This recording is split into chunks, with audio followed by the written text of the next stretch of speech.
Itolan den syarataken li dakwah kedue sae dakwah li sikatiha. Hatta tusma sehingga den rungu den trima apa si dakwah. Wadahu jalan butuh apa dakwah ila jawabin maring jawab. Oleh dakwah binakdin kelawan urusan nakdun emas perak. Khalisin kang murni apa nakdin maksudin utawa campuran. Audainin utawa utang mislin kang bangsa misli. Misli niku mahasara kilun awaznun, suatu perkara yang ukurannya dengan timbangan atau takaran itu namanya misli. Au mutaqawamin utawa perkara yang diaji kerta, di perkara yang tidak bisa ditimbang.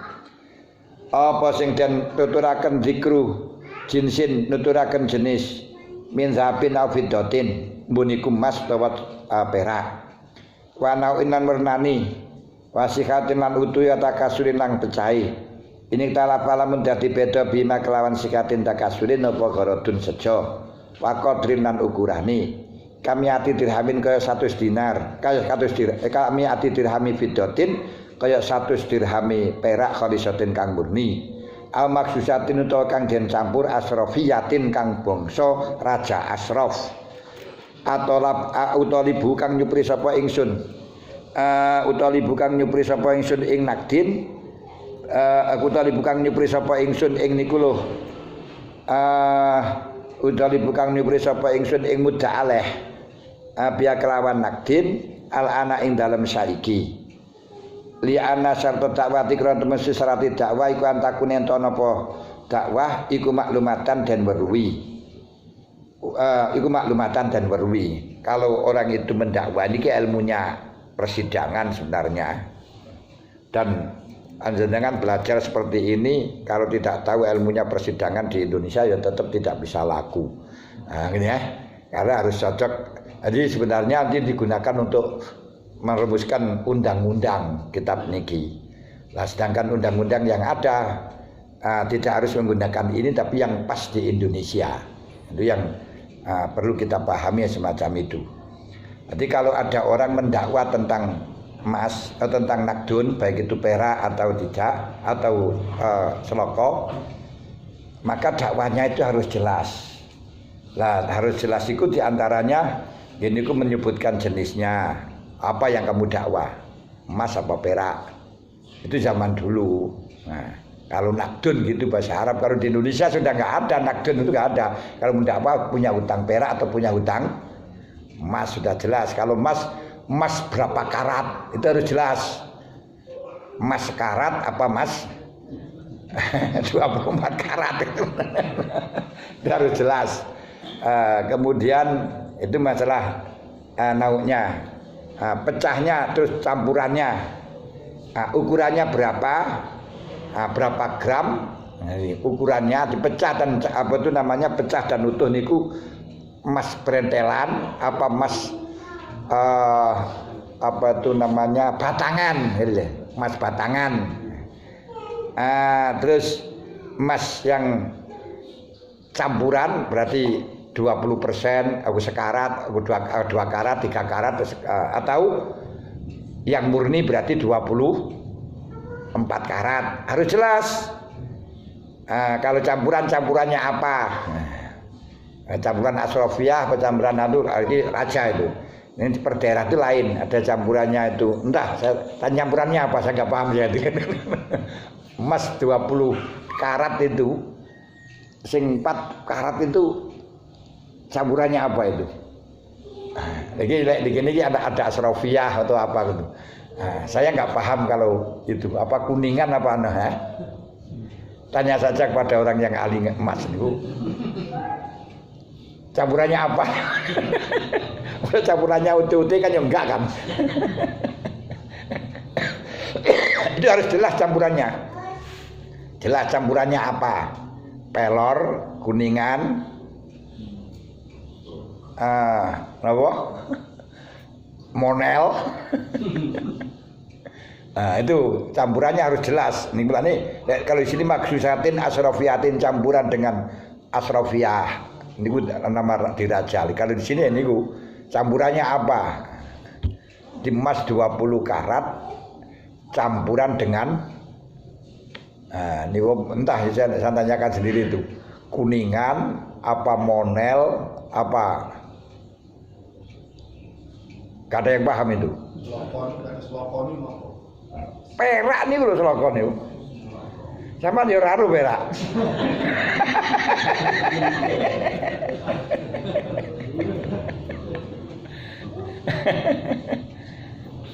Perak ya perak di perak niki ali-ali kula niki lho perak. Perak ngene karo perak ya sampean nang Pasar Ulingi ae kok tekok seloko lu napa perak iki to ya niki lho perak niku. Putih.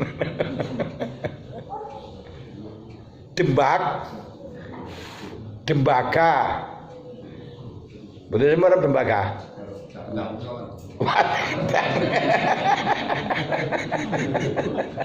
Enggak, sekarang dandang bukan tembaga. Sekarang itu dandang itu aluminium. Ya, dandang kuno, ini dandang kuno. Ya wong desa perak ya ora ngerti apa maneh emas.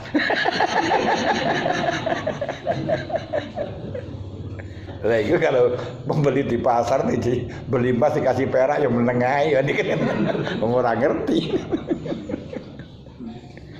Alhamdulillah menunjukkan nggak pernah berurusan dengan emas perak. Kenapa kok disyaratkan semacam itu? Sebab semua dakwah disyaratkan harus jelas, mengaku itu harus jelas. Tapi wa ma ulima wasnuhu wa mau te perkara ulima kang den weruh apa wasnu timbangane maka dinari kaya dinar iku la syaratu. Ora den syarataken apa ta'rudu mentokaken wasni maring timbangane dinar.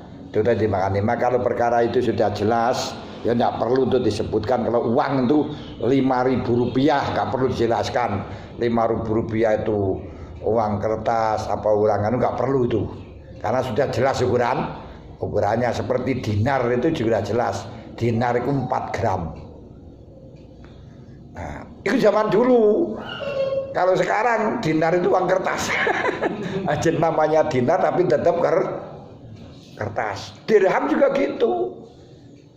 Dan Dubai ini ya uangnya itu uangnya dirham, tapi ya dirham bukan dirham dulu.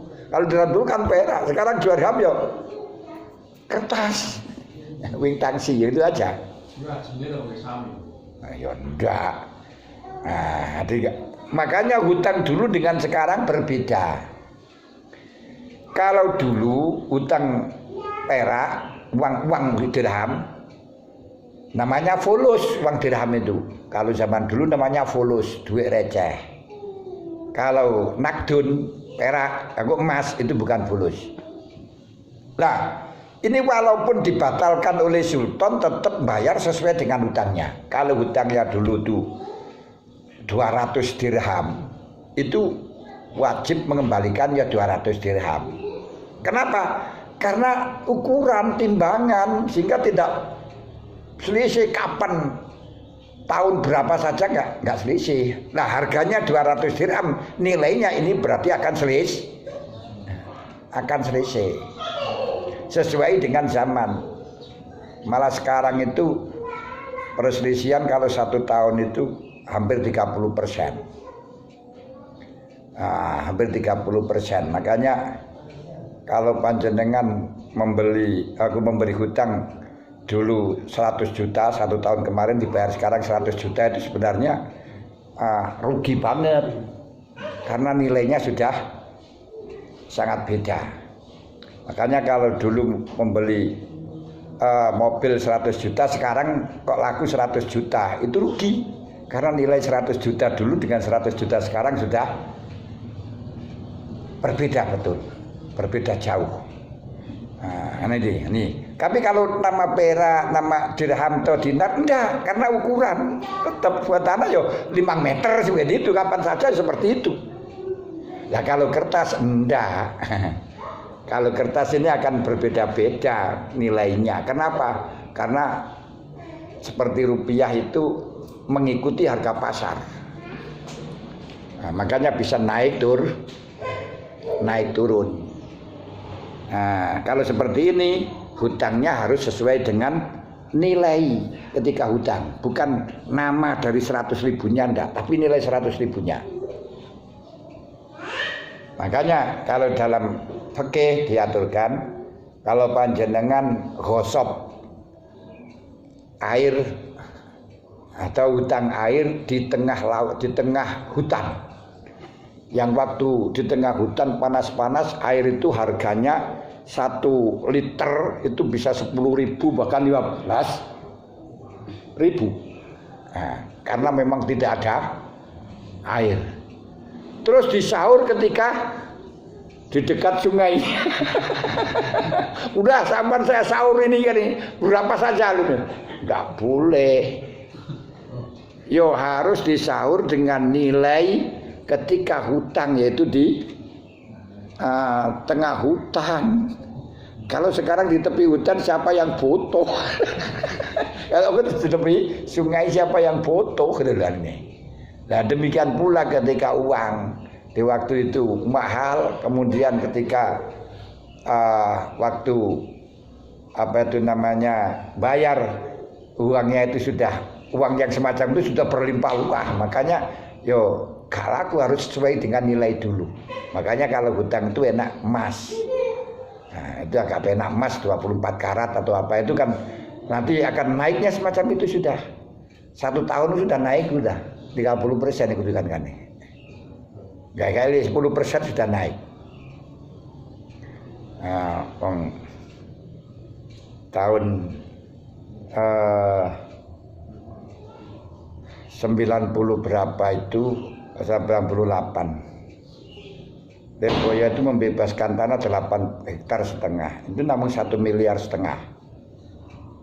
Nah, 1,5 miliar 8 hektar.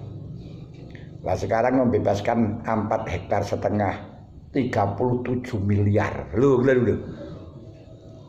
Hanya dekat itu. Kok hanya berapa selesai tahun? Ya 20 tahun lebihnya nih. Wong saya di sini sudah 20 tahun kan. 20 tahun lebih. Ini ku selisih berapa nih kemudian harga tanah? Dulu 1 hektar 1,5 miliar dapat 8 hektar, sekarang 4,5 hektar 37 miliar. Ini nilainya segitu. Nah, tapi juga gitu, dulu tuh mempunyai uang 1 juta, wah jangan ngidap-ngidapi. Sekarang 1 juta niku digawe blonjo entek. Kalau dulu waktu niku mantu nu duwe 1 juta niku sudah cukup. Nah, saya ini 1 juta kok katanya mantu. Loh, tengeriku loh. Nah, 5 tahun utang 1 juta dibayar 1 juta saiki lah ya. Loh, semacam itu. Tapi ini sulit untuk diimplementasikan karena dianggap kulu kortin cara manfaatan bahwa riba. Gak ngerti. Makanya di bank ada tambahan itu karena sesuai dengan nilainya mata uang. Nah, bukan apa itu namanya menambahi, enggak, bahkan bisa rugi itu. Nah,